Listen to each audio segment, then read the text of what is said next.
Essa semana saiu uma notícia no UOL sobre a CBF ter comunicado informalmente o possível conflito de interesses em relação ao Marcos Lamáquia, Marcos Faria Lamáquia, que é o filho do José Lamáquia, dono da Crefisa, enteado de Leila Pereira, presidente do Palmeiras.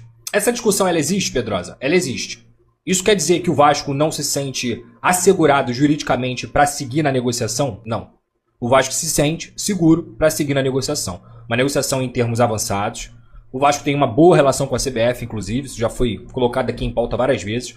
Primeiro representante do futebol brasileiro na comissão, assim que o Samir Chald assume, inclusive o Vasco apoiou o Samir Chald nessa mudança do futebol brasileiro, é o Pedrinho que é convidado. Então o Vasco tem uma relação boa com a CBF. Acho que deveria ter uma relação até de maior cobrança em relação à arbitragem, mas a relação do Vasco é boa, a representatividade do Vasco é boa dentro da CBF.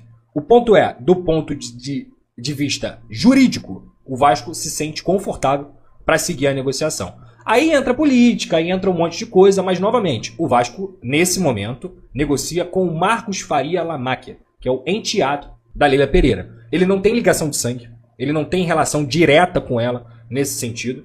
Então, existem interpretações jurídicas nesse sentido. A do Vasco é que não há impeditivo para que a negociação continue. Então, o Vasco continua negociando com o Marcos Faria Lamáquia, que é não só herdeiro por parte do José Lamáquia, mas também herdeiro da família do Aloísio. Ele é filho da Júnia e é a família que criou o Banco Real, que vendeu o Banco Real, aí tem hoje o Banco Alfa, entre outros negócios, que o próprio Marco tem grana o suficiente para poder fazer. Se lá na frente a Leila não for mais presidente do Palmeiras, eles quiserem entrar em algum consenso em relação a isso, é outra história. O que eu sei é que o Vasco hoje negocia com o Marcos Faria Lamáquia, e inclusive com discussões bem próximas aí, de tentar assinar um documento e concretizar essa venda esse ano. Eu já falei para vocês, é muito difícil, mas muito difícil que o Vasco não venda, não concretize essa venda